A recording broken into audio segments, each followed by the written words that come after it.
The Earth is believed to have formed 4.6 billion years ago.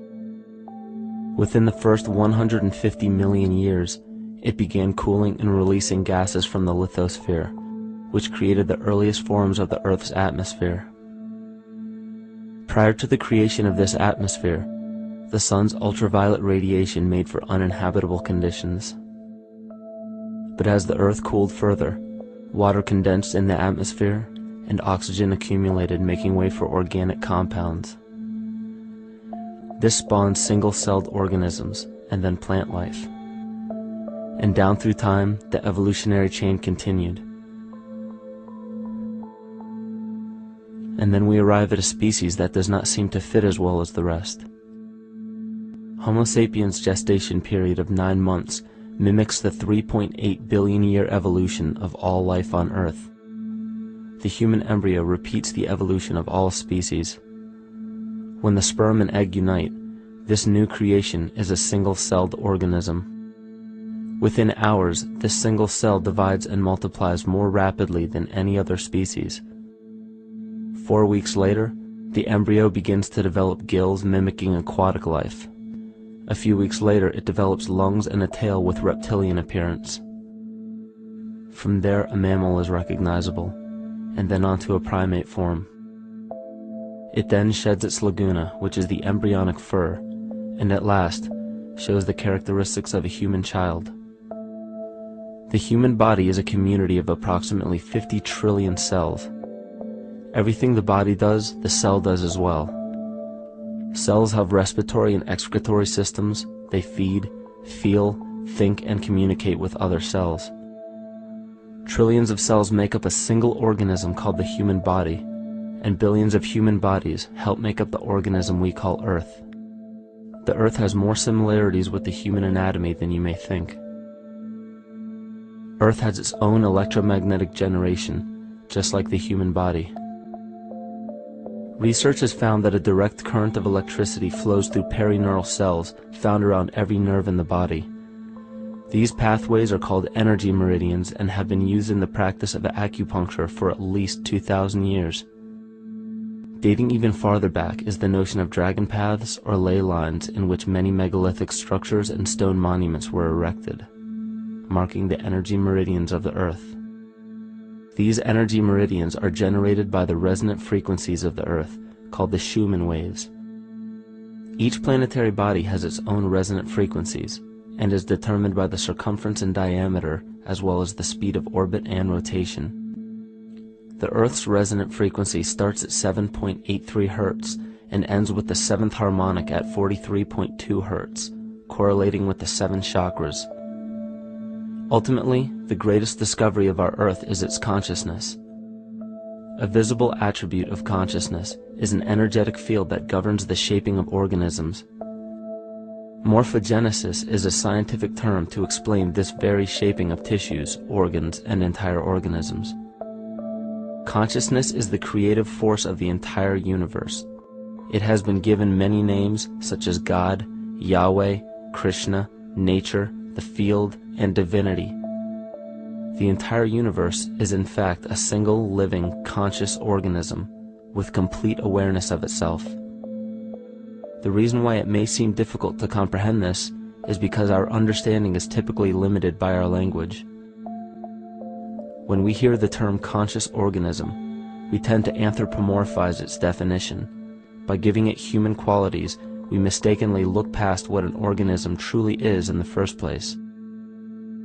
The definition of an organism is any living thing capable of response to stimuli, reproduction, growth and development, and maintenance of homeostasis as a stable whole. Our universe does all of these things.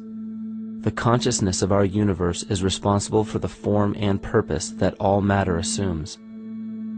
The Earth's resonant frequencies are a result of its form. These frequencies are responsible for biological rhythms, such as menstrual and circadian cycles, as well as behavioral and emotional patterns. The frequencies are then picked up by the flora and fauna, which are biological instruments that respond to the wave patterns. The wave patterns resonate in the cranial structure of our head and converge in the center of our brain, which is where we find the pineal gland. The pineal gland is believed in many cultures to be the spiritual third eye responsible for intuition. Descartes called it the seat of the soul where mind and body meet. Each individual cell in our body receives an electromagnetic impulse from our central nervous system. They receive the very same impulse that was disseminated to every biological instrument from the earth. An explanation of our conscious universe has been attempted by religion, science, and philosophy. The neglect of biological nature from any organism causes illness.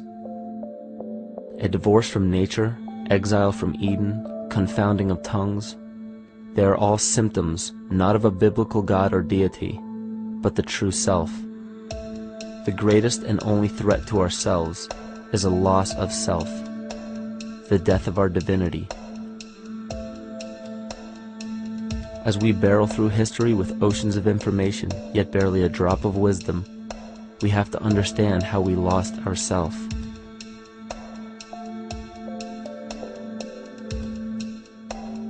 In sacred texts and ancient scriptures left by our ancestors, we find an incredible link between stories of creation, a great flood, the war of the gods, the Messiah dying for the sins of man, end-time prophecies, and similar characters. These correlations show up in myths from cultures that supposedly had no contact with one another, due to distance in geography and time. The common thread we find that connects all of mythology has its roots in the stars. One of the most revealing accounts is the battle of the gods in heaven and the ensuing flood. In the Bible, Lucifer rivaled the Lord and was defeated and cast down to earth. In the creation myth of the Enuma Elish, we find a similar story of Tiamat being defeated by Marduk and cast down to the abyss of Apsu. In chaos, Tiamat, the mother of them both, Apsu and Tiamat's waters were mingled together, meaning that the chaotic waters of Tiamat were somehow mixed with the sweet waters of Apsu. Apsu was the Sumero-Akkadian god of the abyss beneath the earth. Tiamat, also known as Lucifer, was known as a serpent or dragon and was defeated by Marduk. Marduk was the father of Nebo or Mercury, and Mercury is the same mythological character as the Zoroastrian Mithra, the Egyptian Hermes Anubis, and the Gnostic Hermes Christos. The most recent version of Mercury, however, is the Archangel Michael in the Bible, who defeated Lucifer and sent him to the abyss of the earth, or hell. This story is steeped in astrological significance in the Bible and in many other ancient scriptures. This leads to an event in history that is recorded by many researchers regarding the cosmic upheaval and historic deluge. William Commonus Beaumont states, "The flood immortalizes the collision of a fallen planet, later termed Satan, actually a cometary body with our Earth." Consider what this reveals. He postulates that a planet, later termed Satan, fell to the earth, creating the flood we see recorded in the Bible and other myths. Lucifer, or Tiamat, was a planet known to ancient cultures as the Glistening One, the dragon of chaotic salt waters.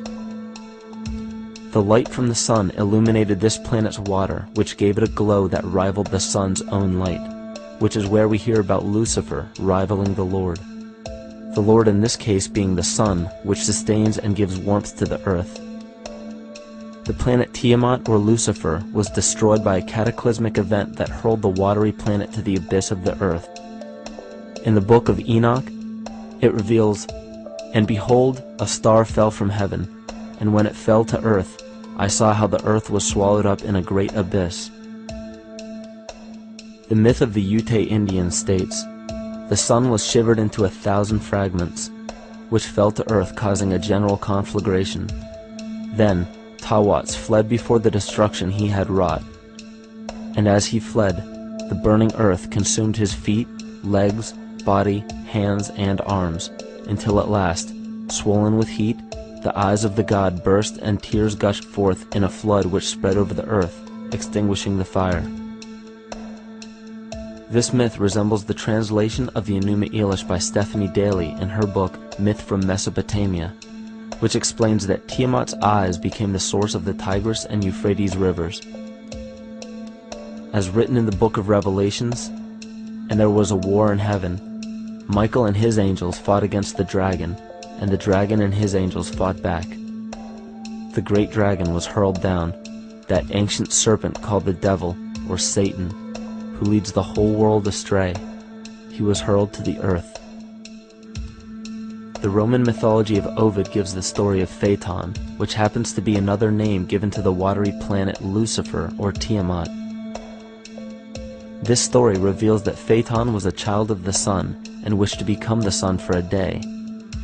Phaeton attempted this feat, and eventually Jove, who is also known as Marduk, destroyed Phaeton, sending him crashing to the earth in flames and put out by a tremendous flood of water from a river unseen before.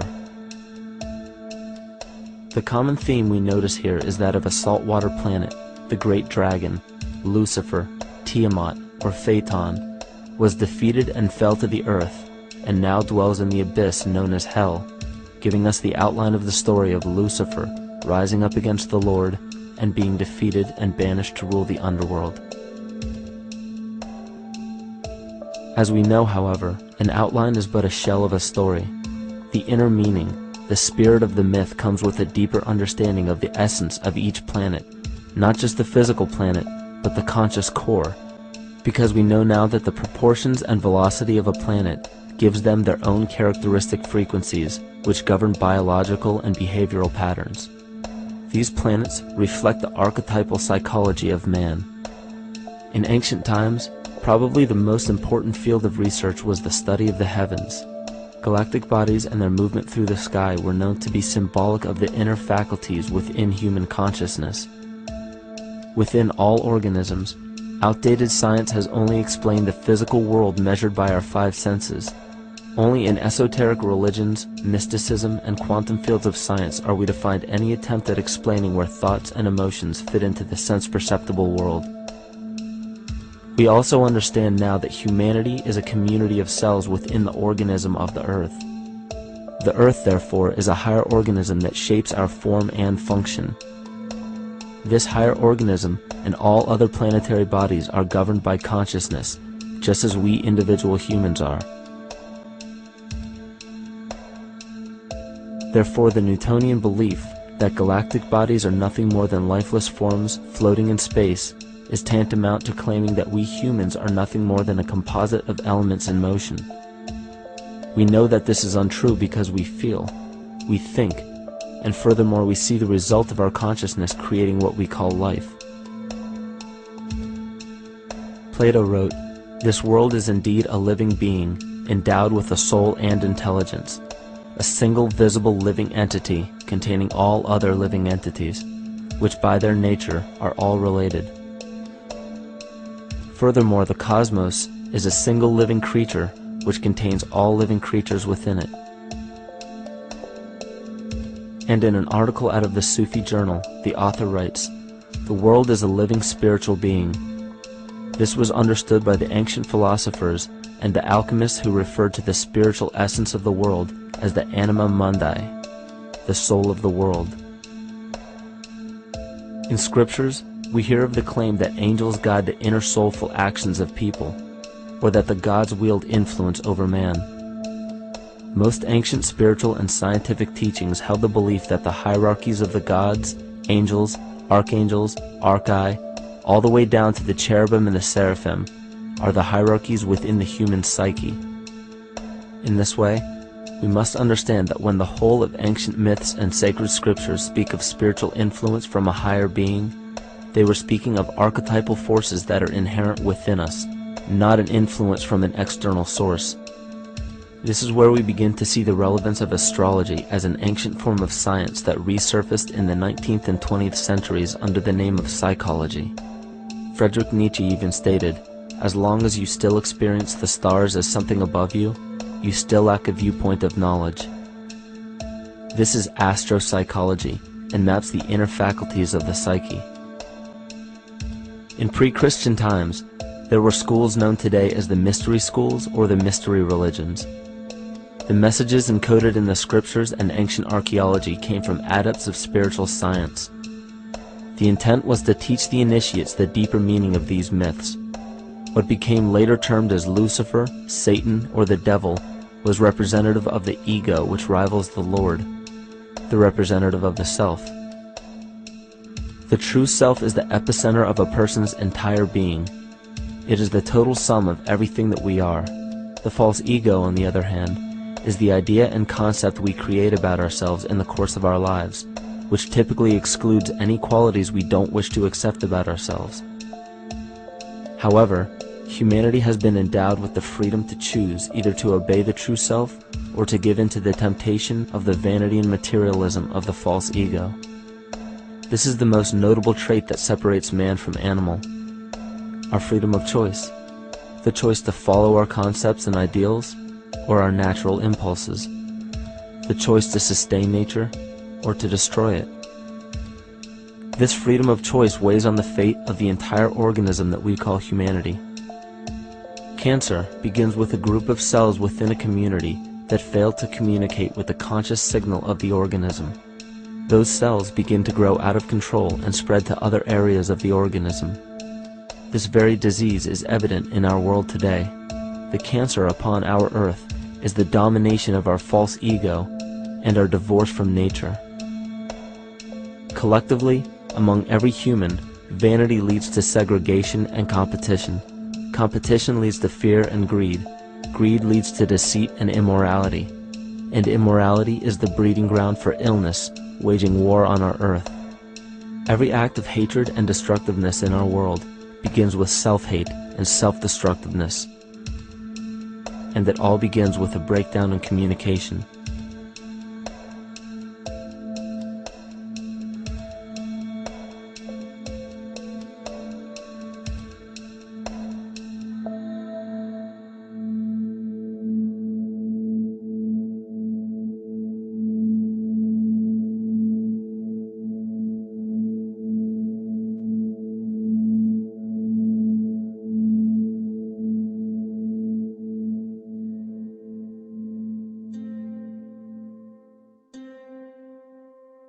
In nature, all that we perceive with our five senses is a result of two fundamental principles. Everything in existence is made of a relationship between vibration and matter. Vibration is a masculine creative force countered by matter, which is a feminine receptive force. Thus begins the principle of duality. We see this duality in ancient myths and philosophies, yet only those philosophies and scriptures that were perverted and raped of the original meaning gave the impression that one polarity was good while the other was evil. The original sages, adepts, and shamans taught that both are necessary, and one would not exist without the other. These two important principles come together to form all things in the universe. This is KYMATICA. Even language, logos, the communication of any and all things in nature, depends upon this principle. Pete Peterson, in his works Cymatics, The Science of the Future, stated that nature shows examples of KYMATICA in everything. This phenomena is found to be one of the prime forces that moves biological evolution along its path. Dan Winter reproduced an experiment to prove that the ancient languages of Hebrew and Sanskrit, when spoken, create a vibratory frequency that moved matter into sacred geometrical patterns. Upon further investigation, Hebrew, Sanskrit, Aramaic, Arabic, and other elder dialects have older roots in a parent language of Gaelic and quite possibly an even earlier origin. In Swami Murugesu's The Science of Mantra, he claimed that when a person chanted specific words in Sanskrit while filming a burning candle, the intensity as well as the color of the flame would change due to the frequency that the word would emit. This same science has been shown to lower and raise blood pressure. And in his own words, certain sounds can affect their circulation and nervous system. Whatever change such vibrations cause extends to the mind of a person and also to the surrounding atmosphere, causing warmth or coolness. All this can be known by study and shown by practice. This rediscovered knowledge of the science of sound shows that sound is something more than mere vibratory signals. Not only does sound interact with life, but it sustains and develops it. It acts as a conduit of conscious intent between people, societies, and entire civilizations. Yet the psychic illness we endure due to the domination of our false ego is reflected in the collective. Our psychological schism has shut us off from communicating correctly with our inner self, which is exactly how cancer cells within the body operate.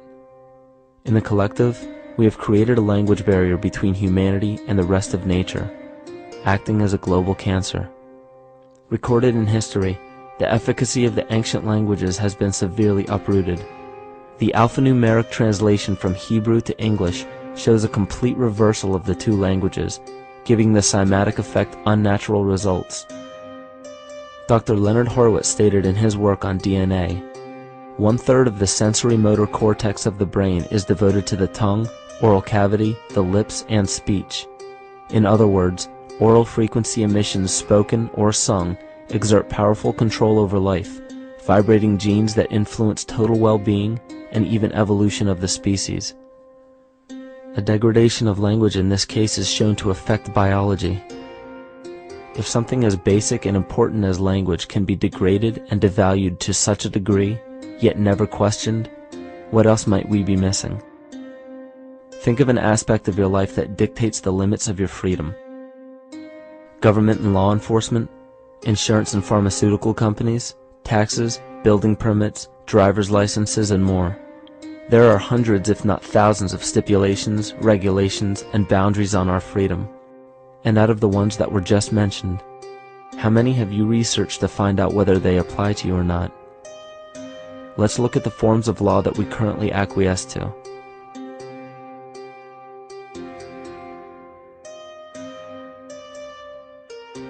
A common misconception among people is that any rule or regulation that governs them falls under one category: law.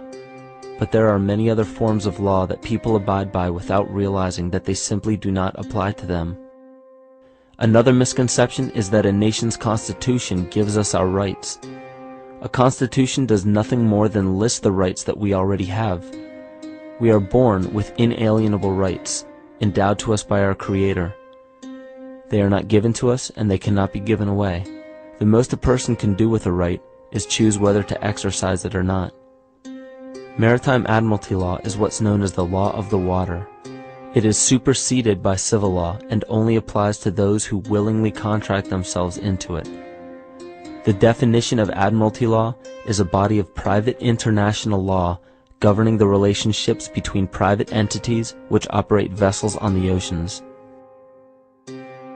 Let's look at how and why a form of law that is fashioned to govern corporations, businesses, and vessels has imposed its rule over natural human beings. This is all done through a form of word magic. A simple perversion of language has made it possible to convince people around the world that these alternative laws apply to them.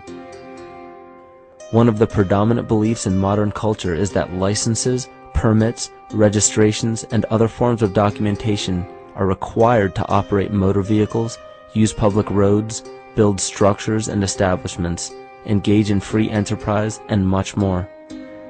Sadly, these beliefs are based on little to no investigation whatsoever, and are false. This belief structure is perpetuated by maritime admiralty law. This form of law was originally created to govern ships docking in foreign nations for the import or export of products and resources. It deals with banking and merchant affairs, not civil affairs. When a product is taken off of a ship and brought into a foreign land, that nation takes custody of the resource and accounts for it with a certificate. That certificate marks the birth date of that product in the custody of the respective nation. Think of why it is supposedly required to have a certificate of live birth in the first place. The Barron's Dictionary of Banking Terms defines a certificate as a paper establishing an ownership claim. So right there, we notice that everyone with a birth certificate is defined as being owned. People are used as collateral with other nations because the U.S. is bankrupt. The United States declared bankruptcy on March 9th of 1933. At this point, the U.S. began taking out loans from a private, non-government affiliated corporation called the Federal Reserve. With no money to pay back the loans, the United States began using the citizens as collateral. All birth and marriage certificates are literally warehouse receipts. Just look at the similarities of warehouse receipts and birth certificates. Both document the date of issue, a serial number, registration number or receipt number, a description of the product, and an authorized informant to notify the appropriate government agency. With all of this information being readily available, the majority of people are unaware of their involvement with maritime admiralty law. This is possible through the manipulation of language. This admiralty law changed the meaning of the word person from a natural living person to a corporation. Driver's licenses, vehicle registrations, auto insurance forms, building permits, gun permits, work permits, tax filing documents, birth and death certificates, traffic citations, and many other forms of documentation that were once believed to be absolutely necessary only applied to persons or corporations. Upon signing such a legal document, you are indirectly waiving your rights under the Constitution and lowering your status to that of a corporation that is created with the same exact name as you. The only way to reconcile your true name from the name of the corporation is to take notice that the corporation has its name in all capital letters. This is known as capitis diminutia maxima. You may take notice that your driver's license, birth certificate, social security card, insurance cards, and more use all capital letters to legally represent the corporation with your name, not you. The corporation is known as an artificial person, whereas you, the human being, are known as a natural person. This deception goes even deeper when it comes to the courts that we attend. When showing up to court, you will notice that there are seats for witnesses behind a wooden fence or barrier. The defendant must cross through the entrance to the other side of the barrier where the plaintiff and judge sit. This act symbolizes the boarding of a ship. At this time, business can be conducted in maritime admiralty law. The judge, acting as captain or banker, is responsible for settling the balance between the two sides. This is why there is always a monetary value involved in any court case. The captain is simply dealing with banking and merchant disputes. Once the balance is paid, the case is closed. To turn the court case away from admiralty law where your rights are not protected, you must avoid agreeing to represent the artificial person. This is done by stating that you are the natural person. You don't have a first or last name because those imply corporate title. In a court case, you may state that the court takes judicial notice of your honor's oath of office. Every judge must take an oath of office to practice law, yet you must make it clear to the court and the jury that the judge is acting as judge and not banker. Remember that you are a natural human being of the earth. You are not governed by anything but your own consciousness. Laws are created within a society. The society that created the laws we see being enforced today is called the Law Society. Yet the most beautiful part of this entire deception is the fact that we are not part of the Law Society, so their laws do not apply to us. Judges, lawyers, and law enforcement officers, they're all part of a society. Within that society, they've created their own language that's deceptively similar to English. They have these little things called statutes, acts, and regulations that seem like laws, but they really only apply to those within their society. So that basically means all the traffic violations, minimum age requirements, and everything except for damage to another person or their property doesn't really apply to the natural person. Laws only apply to those within the Law Society. The game being played is an illusion. You can simply choose to open your eyes and reclaim the freedom that you were born with, bound by nothing but the limits of your imagination. These are just a few examples of assuring that your rights are being protected. By far, the most important line of defense against this deception is to be aware of the perversion of language, and be absolutely aware of how you form your beliefs and concepts.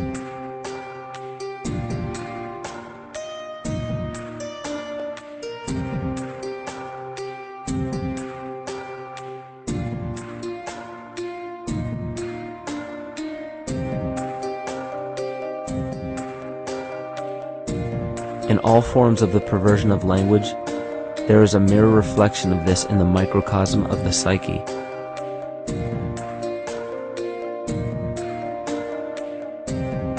And the problem I see with humanity today is we don't truly know ourselves anymore.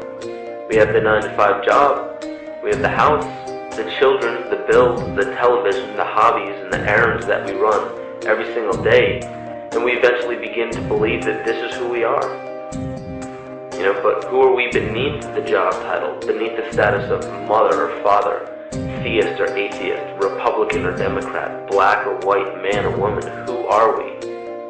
Who are we deep down inside? We don't know, because every time we hear an answer that we don't want to accept about ourselves, we deny it. We'll pass it off and project it onto somebody else and judge them for it.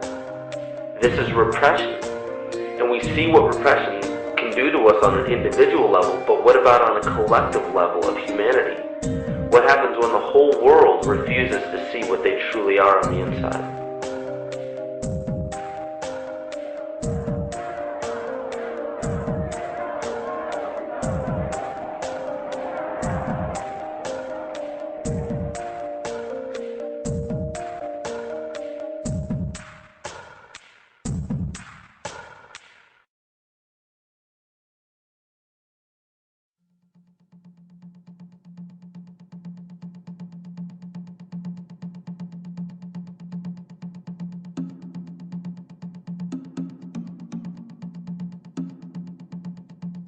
Carl Jung discovered that there is a collective unconscious connected to all humans, meaning that the whole of humanity shares a single mind with one another. This is evident in the world through accounts of shared mythology and symbols, the study of morphic fields, and with the science of kinesiology. This collectivity is a global example of the unconscious mind of the human body, in which trillions of cells share a similar signal. This parasite, called our false ego, requires a continuous flow of sustenance to survive. Food, fuel, and any other form of sustenance is energy. Human consciousness is an electromagnetic field of energy. When this potential energy is utilized, it then releases kinetic energy, which is used to perpetuate the false ego. This scenario occurs in the smallest parasitic organisms, all the way to a collective organism called humanity. A parasite will release chemicals that cause the host to crave the sustenance that the parasite needs to survive. As long as the host is unaware, it will keep feeding the parasite and starving itself. In a similar way, Wilhelm Reich stated that whole societies suffer from a psychosis caused by starving our organic biological impulses. He states that sexual suppression supports the power of the church, which has sunk very deep roots into the exploited masses by means of sexual anxiety and guilt. It engenders timidity towards authority and binds children to their parents. This results in adult subservience to state authority and to capitalistic exploitation. It paralyzes the intellectual critical powers of the oppressed masses because it consumes the greater part of biological energy. Finally, it paralyzes the resolute development of creative forces and renders impossible the achievement of all aspirations for human freedom. In this way, the prevailing economic system, in which single individuals can easily rule entire masses, becomes rooted in the psychic structures of the oppressed themselves. What Reich was showing in this powerful quote is that on a collective level, the suppression of a natural function, whether biological, spiritual, or emotional, will result in an abnormal reaction, a psychic disease. This illness or disease is reflected into the masses through a collective unconscious and acts as an epidemic. Humanity is plagued with an incapacity for freedom, meaning that people en masse lack the ability to govern themselves on a psychic level, and this manifests in the macrocosm as government and organized religious powers, thus opening the throne, our national and individual throne, to anyone and anything.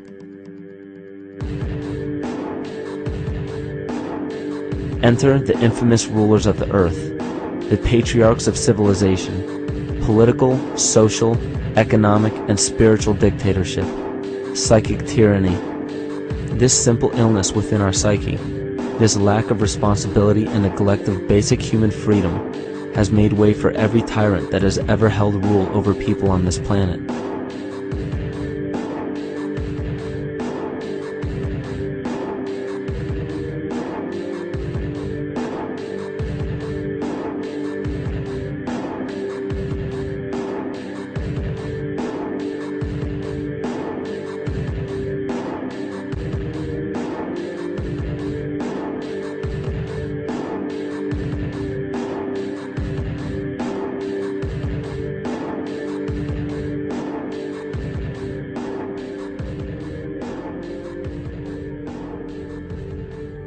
But these oppressive tyrants that are demonized by the masses are no different than us.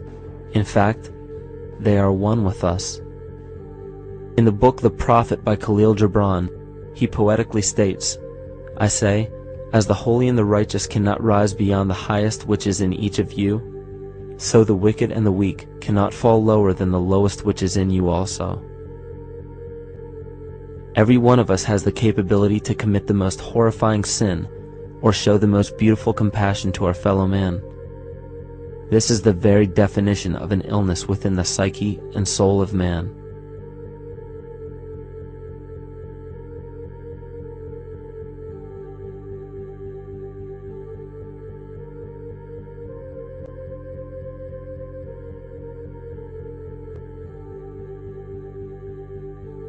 Think of any position of power that you believe to be above you. Royal families, government leaders, the United Nations, financial organizations, corporate monopolies, and media juggernauts. These are all facets of our false ego. They are the physical advent of our own sickness. They require our conscious participation, our conscious energy to survive. Because without our cooperation, without supplying them with the sustenance of complicity, they starve. Their very nature depends on our desire to be ruled, and a typical symptom of the illness among humanity today is our continuous denial of our illness. Repression. We consistently repress those qualities we choose not to accept about ourselves. This is why it is so difficult to see the false ego and its multiple manifestations for what they truly are.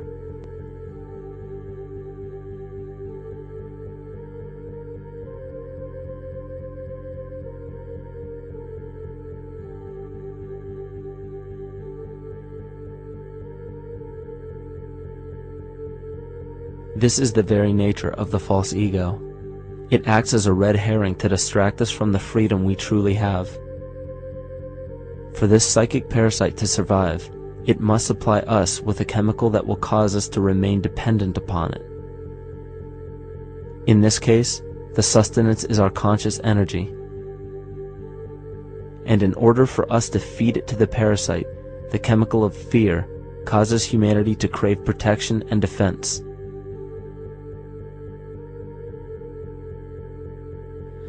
The functions of the body to survive can be broken down to two basic functions for any organism to survive. You have to be able to grow, maintain yourself, take care of your biology, but you also must be able to protect yourself, so that if you're just growing and you can't protect yourself, you'll become food for something else. So the survival involves a balance between growth and protection. Through the history of human civilization and through human evolution, we recognize that our nature is to be in a state of growth, and that our protection is only supposed to be used to, help us out of that threatening moment. You can't be in growth and in protection at the same time. So the significance is, when we see a need of protection, the stress hormones in the body shut off the blood vessels in our viscera or gut, which is the part of the body for growth. Well, the issue is, if you took the blood from the viscera and moved it out to the arms, then you left no blood in the viscera. That means no growth. But you're ready to fight. And when your fighting is finished, then the blood returns back to the viscera and you grow again. But in the world that we live in today, it's 24/7 fear.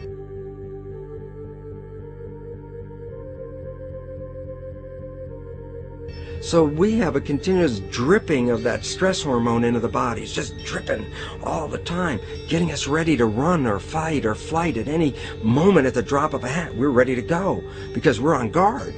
Well, the problem is, what does that mean about your allocation of energy? And it says, we're spending most of our energy in protection.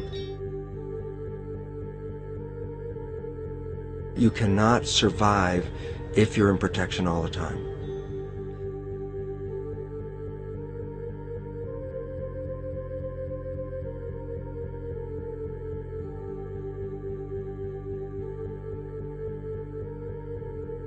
And if the parasite can control the nature of the fear, it can then create a fear among us that only it can defend us against. A recent physical manifestation of this comes from Zbigniew Brzezinski, former Secretary of State who also supported President Barack Obama.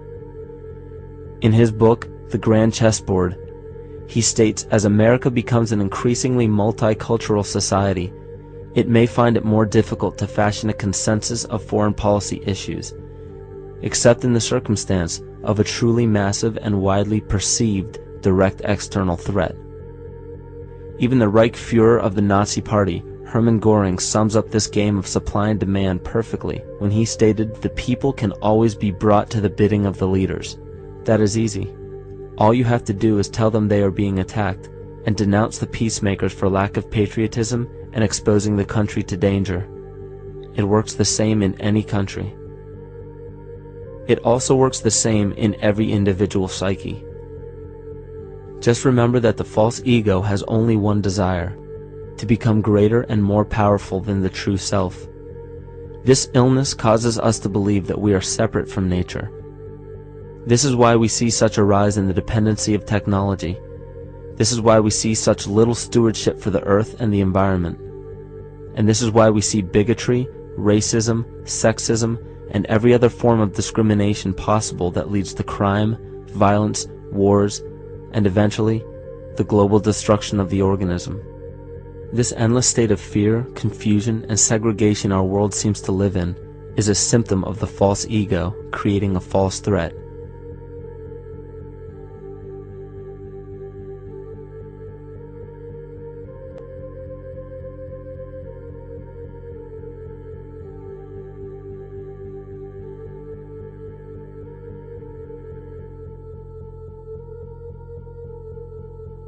Many of the United States presidents have blood relations with each other.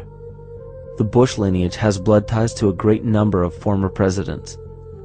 George Washington, Millard Fillmore, Franklin Pierce, Abraham Lincoln, Ulysses Grant, Rutherford Hayes, James Garfield, Grover Cleveland, Teddy Roosevelt, William Taft, Calvin Coolidge, Herbert Hoover, Franklin Roosevelt, Richard Nixon, and Gerald Ford. Michael Tsarion points out in his work that Bush is closely related to every European monarch on and off the throne, and has kinship with every member of Britain's royal family. Bush's family tree can be documented as far back as the early 15th century. He has a direct descent from Henry III and from Henry VIII's sister Mary Tudor. He is also descended from Charles II of England. And we also find that George W. Bush is a direct descendant of Godfrey the Bullion. Godfrey was the first king of Jerusalem after he recaptured it from the Saracens, which was the name for the Islamic faith during the Middle Ages. It is interesting to note that the current occupation of the United States in the Middle East was re-established by the same family, George Bush Sr. in 1991, and again by George Bush Jr. in 2003. George Bush Jr. is then found to be a cousin to both opposing candidates of his 2 terms in office, Al Gore and John Kerry. Democratic President Barack Obama also has blood ties with George W. Bush, as well as Gerald Ford, Lyndon Johnson, Harry Truman, James Madison, and the British Prime Minister Sir Winston Churchill. On the opposing side of the 2008 presidential ballot, John McCain is descended from Robert the Bruce, King William I of Scotland, and also Godfrey the Bullion. Probably one of the most interesting facets of the bloodline relations is the fact that the whole British royal family has descent from the Muslim prophet Muhammad through the Arab kings of Seville. This bloodline was passed through the kings of Portugal, Castile, and eventually down to King Edward IV. This is a very, very different story from what you hear the media pumping out every day, being this idea of lineal superiority. It's completely debunked according to the foremost authority of aristocratic lineage, Burke's peerage. And this just goes to show that there's the true story, and then there's the manufactured illusion, the front that's given to the public.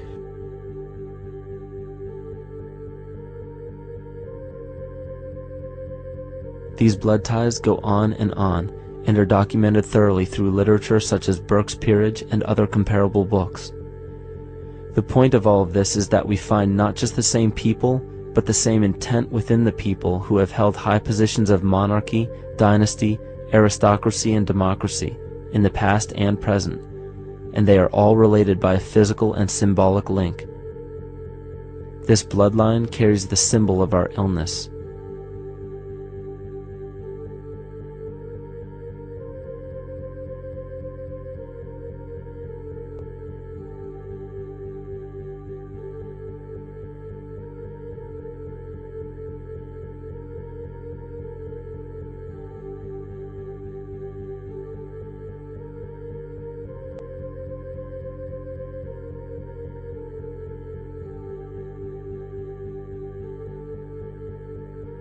The symptoms of our psycho-spiritual illness are the wars, terrorist attacks, artificial or man-made disasters, and leader figures.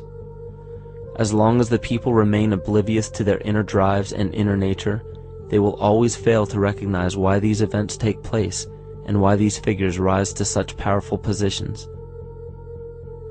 The reason why we have failed for thousands of years to conquer these archetypal rulers permanently is because for thousands of years we have been fighting the symptoms of an illness and not the root cause. For every corrupt government that falls at the hands of a revolutionary, oppressed people, 2 more will rise in its place every time, because the root cause of a corrupt government does not exist in the individual leading that government. It exists within the psyche of every individual, because an unaware host to a deadly parasite will do anything to avoid accepting his own incapacity for freedom.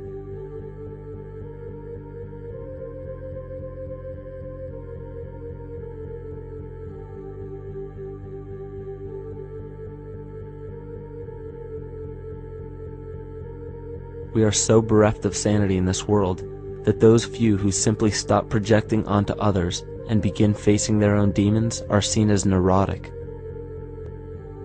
An article written in the 1950s states that studies showed that individuals who had been isolated from their familiar social and cultural environment became neurotic. This shows that when those individuals had no object to identify their darker emotions with, they began to see these things in themselves, that which they refused to recognize before, and were unaware of why they appeared and how to cope. Facing our true inner self is virtually unknown in our world today. This is why no matter how many civilizations rise and fall, it is our collective consciousness that creates our governing apparatus, not individual people.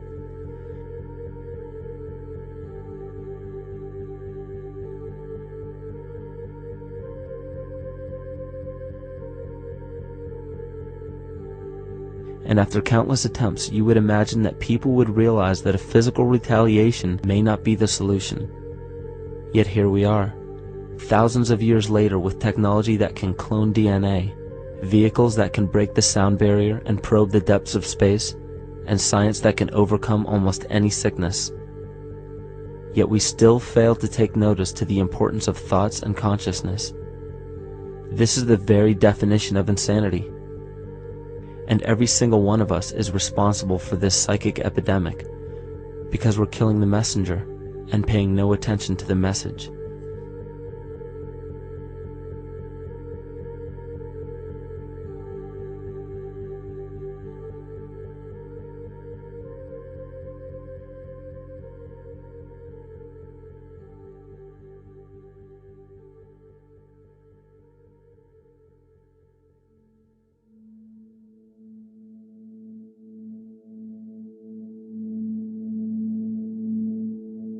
During the 1990s, 3 Nobel laureates in medicine, advanced research that revealed the primary function of DNA lies not in protein synthesis as widely believed for the past century, but in electromagnetic energy reception and transmission. Less than 3% of DNA's function involves protein manufacture.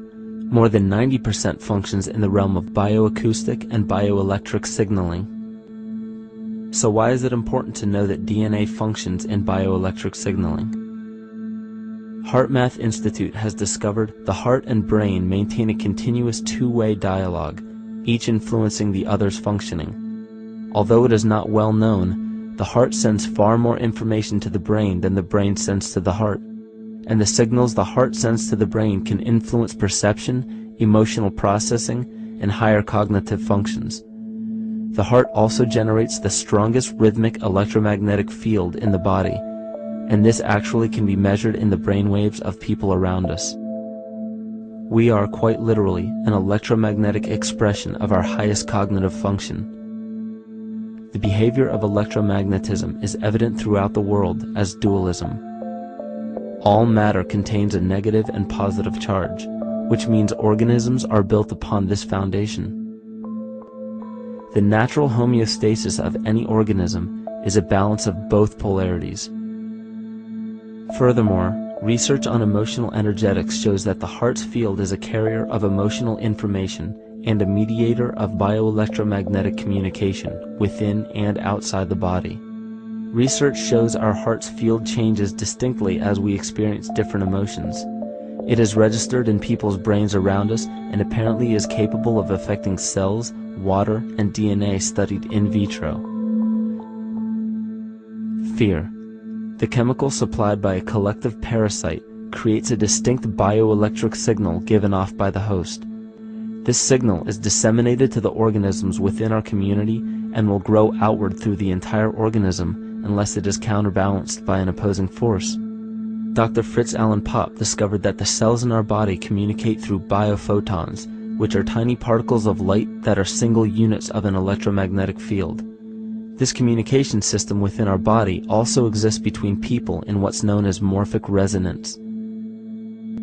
This was known by the shamans, sages, and adepts of antiquity.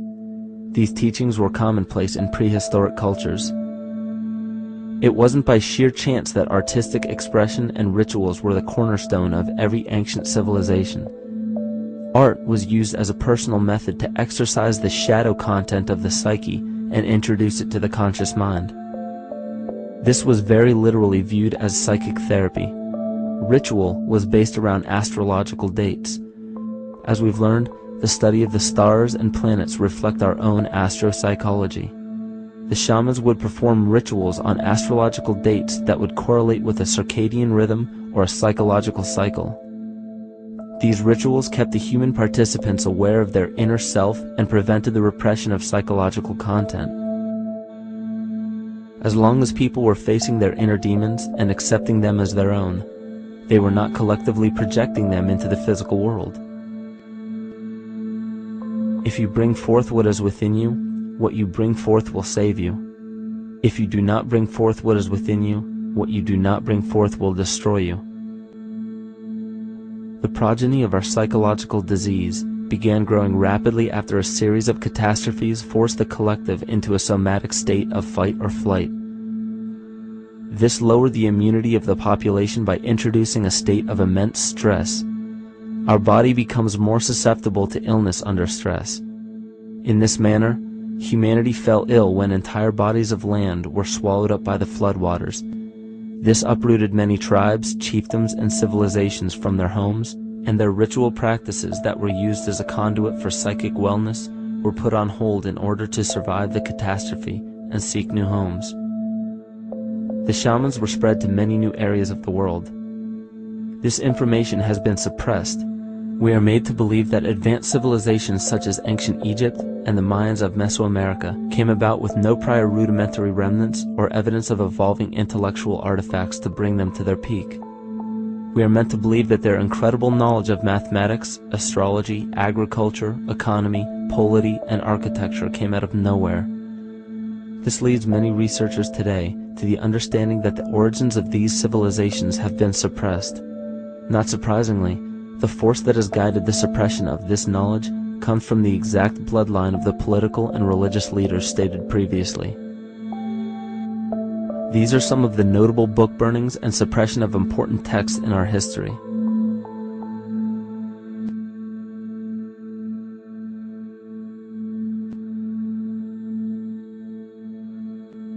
Yet after all of this suppression, there are still remnants of the dispersion of elder civilizations in nearly every country.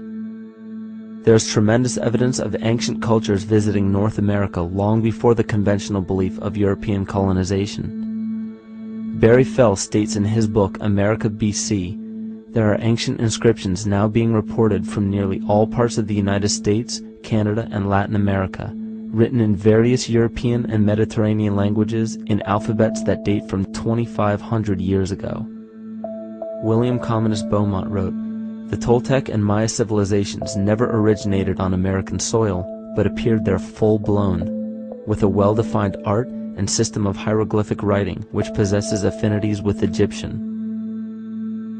It is found that there are thousands of prehistoric sites across New England and several other northern states showing inscriptions, carvings, and mounds created by Druidic mariners as far back as 800 BC. To suppress this information further, it was not only imperative for the bloodline to burn the documented texts containing true historical information, but to wipe out the cultures that derived from these ancient shamans. The most devastating genocide ever endured was and still is the annihilation of shamanic tribes.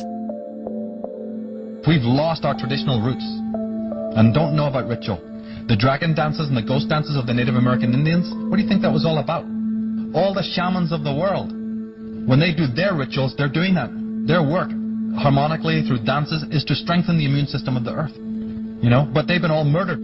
So that was why in the 17th century, exactly the same period I'm talking about, there was an all-out agenda that when you come across indigenous people, you annihilate them. Columbus was sent on his expedition along with agents of the crown to disrupt the lives of the natives and seize mineral resources. He visited every island in the Caribbean, depleting the gold and taking as many slaves of the native Taino tribe as possible. 5 million natives were murdered within 3 years, according to Leah Trabic. Within 15 years, the Arawak tribe of 250,000 was completely wiped out. The population of the United States prior to European contact was greater than 12 million. 4 centuries later, the count was reduced by 95% to 237,000. From 1494 to 1508, over 3 million people had perished from war, slavery, and the mines. Who in future generations will believe this? I myself, writing this as a knowledgeable eyewitness, can hardly believe it. My eyes have seen these acts so foreign to human nature, and now I tremble as I write. Another agent of the false ego bloodline was Hernando Cortez, who decimated the Aztec tribe and plundered their mineral resources. This again was the case through Cortez's second cousin, Francisco Pizarro, who conquered the Incan Empire in Peru. These atrocities are seen throughout Africa, New Zealand, New Guinea, East Timor, and are still seen today in Canada. This was a deliberate attempt to bury any surviving remnants of the ancient world and our true history. It is a naive mistake, however, to categorize and blame everything and everyone involved with politics or religion for this suppression of knowledge. It is only natural for people to crave spiritual understanding when there are so many manufactured missing links and perversions in the spiritual texts today. And due to this void of spiritual wisdom, honest and moral people who are simply trying to understand their place in this world become the prime consumer market for those who wish to exploit this vulnerability. The ego is something that is it's insecure. It's something that is in need of control. The ego actually is an inferior thing, but it's trying to act like it is something that is superior. Hence this schism occurs between the ego and between the unconscious or the self. There's a kind of a messiah complex at work here as well, I feel, that we project the savior type ideal on someone, and we expect them to save us, and we're not willing ourselves to kind of deal with this and get to the root of why we perhaps feel insecure or why we feel We don't have enough power to run our own lives, basically.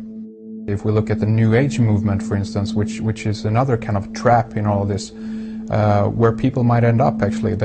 They're looking for something so bad that they're taking all these things that are handed to us or to them, but it's not really based on any real understanding. It's still kind of coming from a religious type of perspective. People are genuinely seeking something new. They're genuinely seeking a new type of spirituality, or to better themselves, or to change something, but this is being hijacked. And what they actually do is that they lead you into another type of group mentality or New Age religion, whatever it is, and people still are not able to kind of really break free from that and follow their own journey or their own path, which I think is very important in all of this.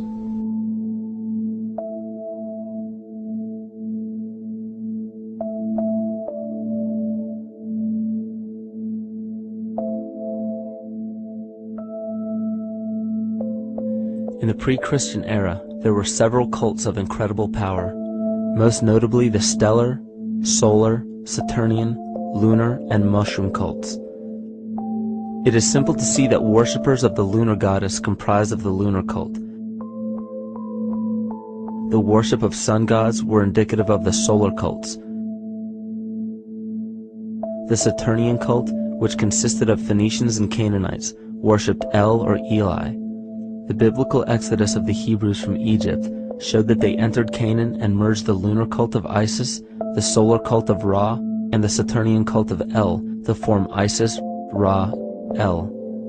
Israel. The old Israelitish cult and mythology, the Yahweh worship, the patriarchal legends, the sojourn in Egypt, and so on, are rooted in the religion of the sacred fungus, developed from the underlying fertility philosophy of the ancient Near East.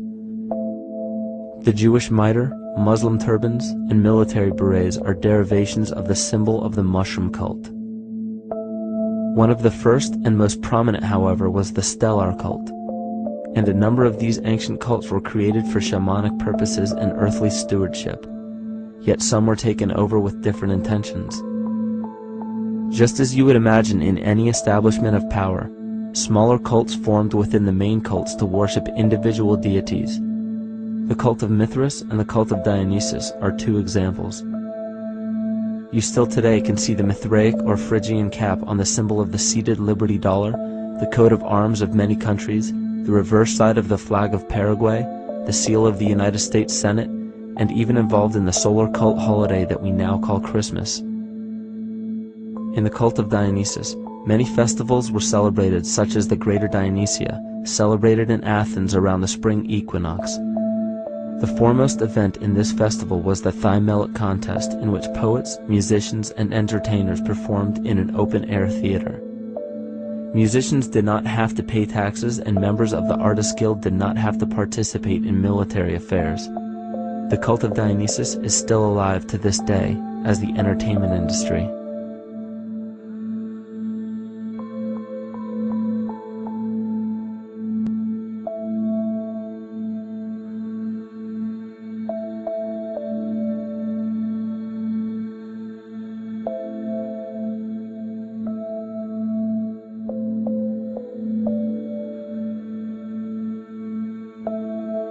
These cults still exist in many important positions of power throughout the entire civilized world.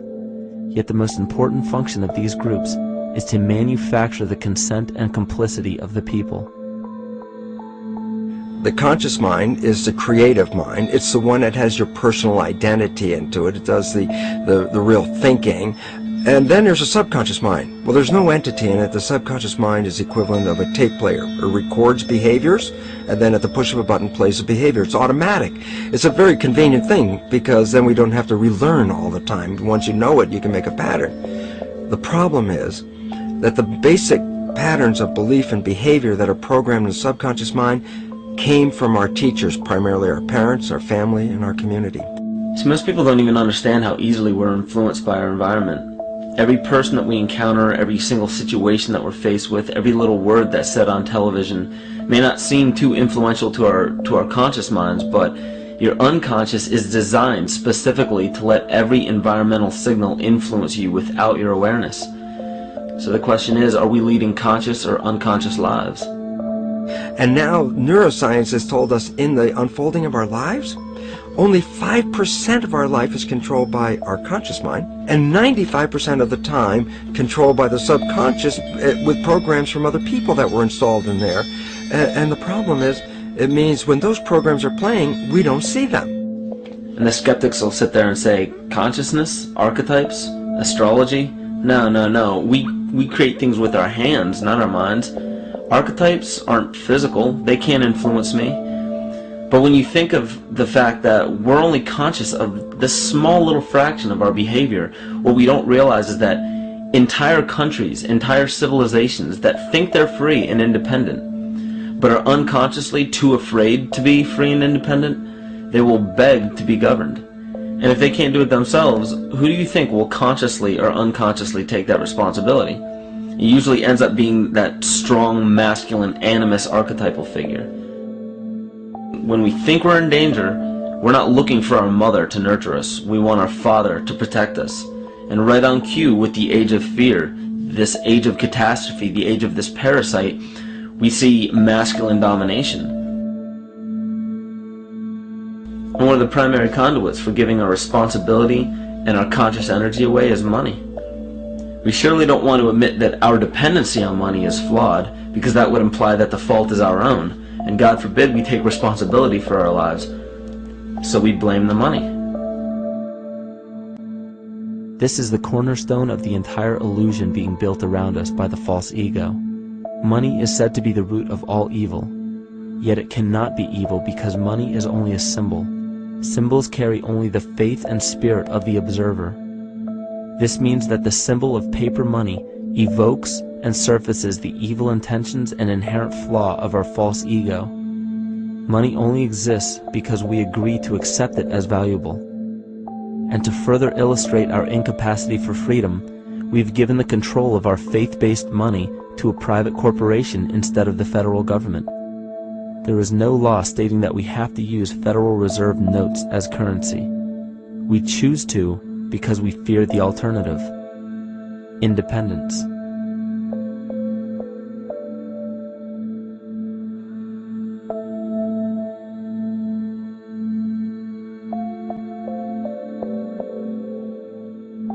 But it's not even really about money, it's about energy, because money is simply this material thing that allows billions of people to crave just one thing and put their energy into the same thing.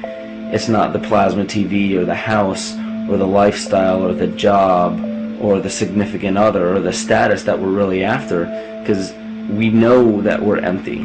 These people feel sadness and loneliness and void just like anybody else, and they either want to fill that void with materialism because they think that that'll make them feel better, or they want to sedate the void feeling with material possessions. So it all comes back to this feeling of having to put our dependency into an external source, something that we have absolutely no control over. What we're seeing right now is with all the competition of each other destroying each other, wars, competing for material existence, raping the planet and tearing it apart to get some pieces of it to hold in your hands and say you won the game. Every one of those moves is destructive, not just of the planet, but of human civilization, because human civilization will thrive with cooperation and will die with competition. And if you operate from these truths, then you end up with the extinction that lies before us. You see, we all have demons, so to speak. We all have inner demons in our lives, but we expect to see devilish monsters or dark apparitions when you think of a demon, kind of like what you'd see in the cinema. But our demons are really the people in our everyday lives, the people that we argue with, the people that we envy or hate, the ones we physically or emotionally harm in some way, shape, or form. And it's not because we envy or hate qualities in these specific people as much as we hate the fact that they remind us of ourselves. They reflect qualities about ourselves that we wish we had more of, or that we wish we didn't have at all.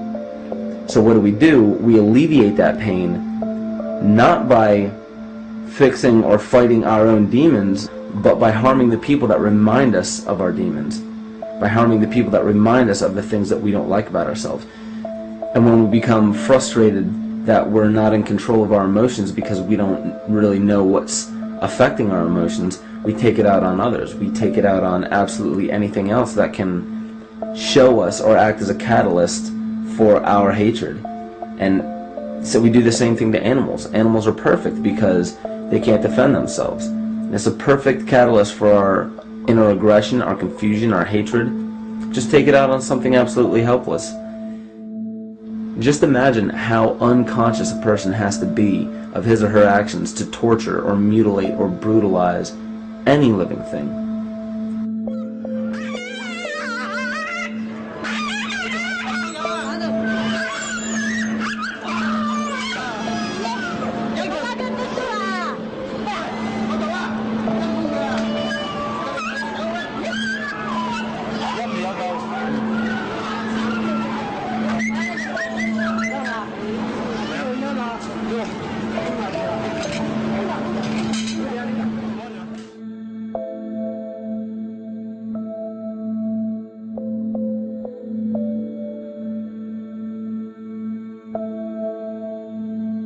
His goat's down, and he'll be here, and we can. Ouch! Ooh, he bit you. Look at his tail. Is it pounding with the kids? Maybe. He's a big guy. That's a real. Think of the lack of compassion you must have towards life in general to be able to feel no semblance of sympathy towards entire populations, let alone just individuals or individual animals, entire populations of species that are bred specifically for the purpose of commodity. But I'll tell you what's even more dangerous is not so much the people carrying out this cruelty, because that's already been established. That form of hatred and cruelty has already been established and it's already known. What I'm really worried about is the people who are against inhumanity, the people who are against animal cruelty and feel self-righteous enough to think that it's justified to inflict harm or even wish harm on these people. Because those are the people who take unconscious cruel behavior to a whole new level of conscious cruel behavior that's perfectly acceptable in their minds, because they feel that it's their job to bring other people to justice, like they're an authority figure of some sort. Those are the people who will have a much harder time figuring out why they harbor so much inner hatred and resentment. They don't seem to realize that it's just another form of the same exact hatred. So to keep from facing our inner demons consistently, what do? When we begin to realize, hey, wait a minute, maybe it's not alright to inflict harm on any other living thing, then the ego has to come up with a more esoteric form of cruelty to trick us into displaying the same form of self-hatred, the same indignant attitude, but just in another way and towards another group of people. But the emptiness will always find a way back in, and people will always start to feel restless again, no matter how many times they transfer blame to yet another person or yet another group. We need chaos in our lives. We crave destruction. We beg for catastrophe. Because if we don't have these things to act as a form of exorcism or a catalyst for us, we start to notice these things in ourselves, and that's what we don't want. You see, we can deal with wars.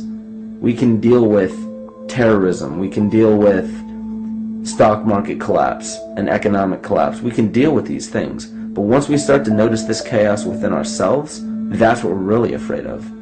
We'll take 1,000,000 September 11ths over one moment of true insight towards our self-hate.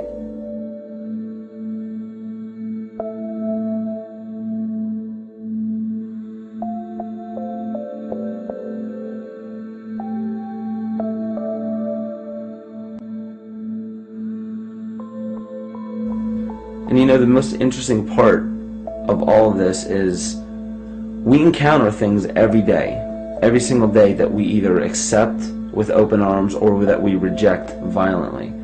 The interesting part is not really what we're accepting or rejecting as much as what it is inside us that makes us feel compelled to a certain thing or repelled from a certain thing. There's this fundamental dual behavior of muscular strength or weakness, attraction or repulsion. And what's interesting about this is when you realize that consciousness, awareness, that intangible essence that animates all matter into what we see around us as life, that is where you will find the origin of this dual behavior. It's been explained as the inhalation and exhalation of Brahma, the contraction and the expansion of Ahriman and Lucifer in an anthroposophical setting, the active and the passive qualities in electricity, the masculine and feminine qualities, yin and yang, existence and nothingness. These are all ways to explain the same behavioral process that begins with awareness, it begins with consciousness. And if you get rid of all the images and concepts in our minds of these sayings in your head and just try to feel the difference between the two polarities, you'll begin to notice that all of the different scenarios and possibilities that are playing out in the world all spawn from this common origin. You'll have a million people telling you why the Bible is supposedly the Word of God and that you should follow it word for word. And then you'll have another million claiming that it's a form of mind control and not to believe any of it. Everybody will tell you to beware of this or watch out for that. This is good information, this is bad information. And I just have to wonder, what makes anyone an authority figure enough to say that something is true or false? And why are you denying or accepting anything based on the suggestion of another person? Why aren't you making that decision for yourself? Information is information. There's no such thing as good or bad information. It's all what you do with it. I say let everything be your Bible. Give every piece of information, every person, every event or scenario or situation an honest and open mind, because then it's your responsibility to respond to it in the way that you choose. Not following the herd, not following convention, it's your responsibility. And that's the point when, no matter how many people tell you you're wrong or right, you're not dependent upon their approval. If we at least question our own actions, question our own thought process, and make a conscious decision to what we feel is right every single day, that's what I believe to be divinity. That's true shamanism. And that, to me, is what it really feels like to be alive.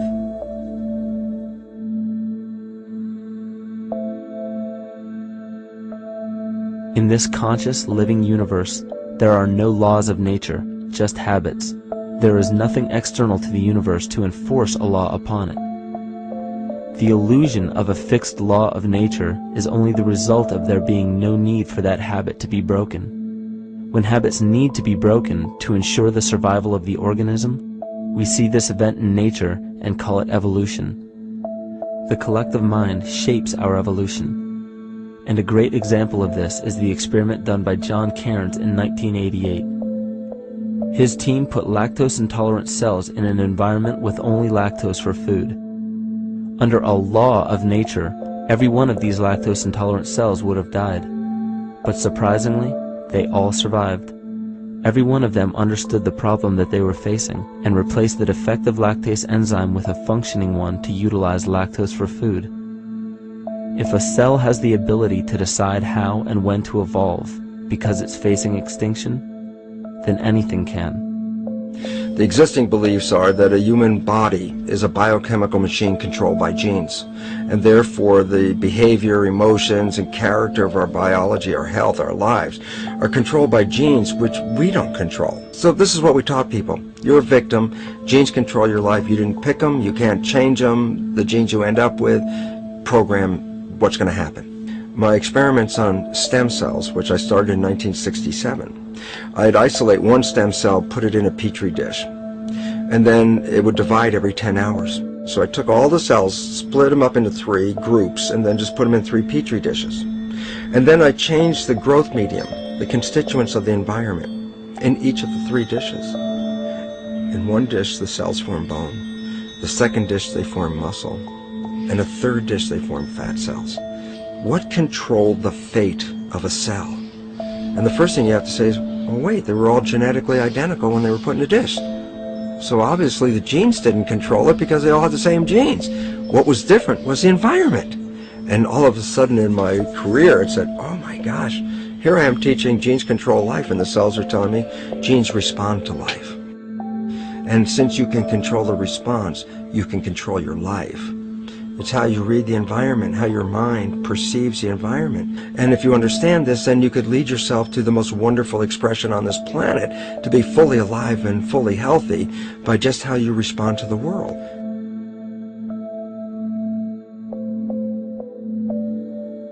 In the face of financial collapse across the world, political and religious wars raging tirelessly, and an ever-growing feeling of being lost and void of meaning, there is a great amount of energy being pushed to the surface of the collective mind. Evolution does not come about gradually. It happens in spurts and fits, and comes about due to a tremendous need for the organism to survive. We are now at a point in history where we will choose. We will choose to become sovereign or remain dependent, to face our true self or continue fighting a ghost, to become well or allow this disease to grow, to live or to die. The choice is yours.